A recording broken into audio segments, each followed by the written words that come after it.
ngapha. Ngalonke igama lenkosi. Yabona ngoku njengoba ndikwazi. Ngoba ngutata wami. Ya wathi usika kwakhe eCarltonville wafika ke wanalonyana ondimo. Ngalonke igama lenkosi. Inkokheli yami spiritually and physically. Uyangizala. Ngalonke igama lenkosi. Yo lonto ndithi ungcandile benisithi apha sonke iye yasifikela ngamandla le. Athi ndiya esibhedlele kodwa nyana ngene esibhedlele. Athi ndiya apha ke Friday kuba benikhona ixesha lokukhuleka. Wathi hayi khuleka yiza namhlanje. Ngalonke igama lenkosi nebulela ngalonto leyo. Eyona nto ke bawungxabana ukuba wathi uzumelele. Uzuyazi ukuba uSathana uhlala ngalo lonke ixesha esemva komuntu osemva kwenhliziyo kaThixo. Ngalonke igama lenkosi. Njalo nje yabona xa ulapha eluhambweni ikhona imimoya family yakwethu eye ivele apha endleleni. Yabona ubomi esibuphilayo bunqwa ngesizini yonyaka. Ngalonke igama lenkosi. Apha sizini yonyaka ke kukhona ixesha eli sikulo lesama. Kube khona ixesha lewinter. Ngamaxesha amaninzi ke abantu bewinter bavika mnandi. Nawe bawungxaba uyazi inkokheli yami ba nangoku isizini yakho ifikelele kuwinter kodwa you must remain stable. You must remain rooted kuThixo. Kuba uthaba lujwangile ngokokuba lento ozibiza ngayo ngomso emva kwalento umtshona kuzisele yona uzazibiza ngayo. Ngalonke igama lenkosi. Njalo nje uthaba lujongo kokubana lento ubuyithetha emva kwale inxwaleko ogileke kuyo uzaphinda uyithethena.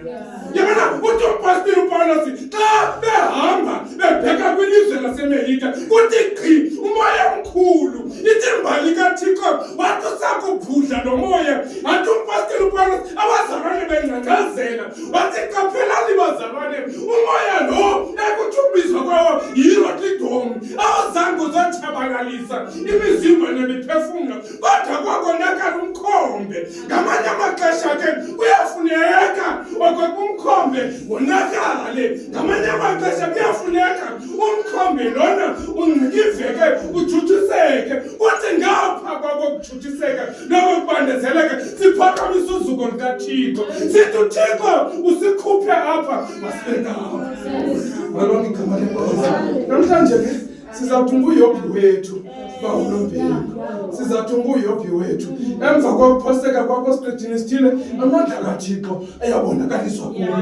Ngalonke igama lenkosi. Sizawuthi ngomso xa sishumayela ivangeli ebonakalayo kuba abantu boyiseka ke into ebonakalayo. Sithi khangelani kuba ungxabane. Sithi ukhangela noThixo wamphakamisa nawe wasengaphakamisa.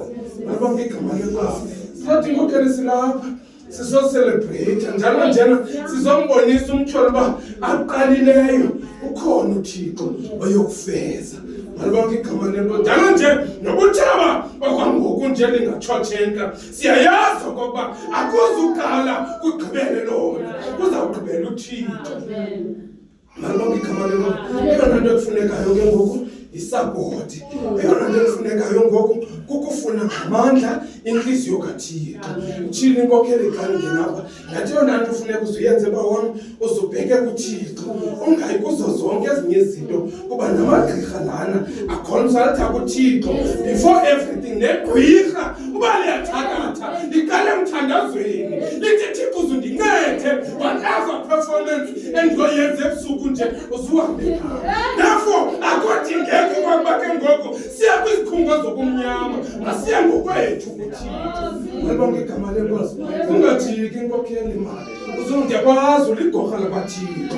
Ngalonke igama lenkosi. Uke wathi uSawule xa ebona amagorha kaThixo ewe phezu kwentaba wayiqalekisa iindaba zeGilboa wathi akusayi kuphinde kulale mbethe. Ngalonke nangoku ke asifuna uqalekisa nto banombeko kodwa sizothi uThixo makazibonakalise ebantwini ngawe.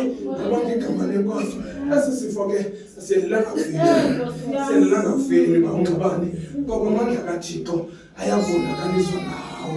Ngalonke igama lenkosi.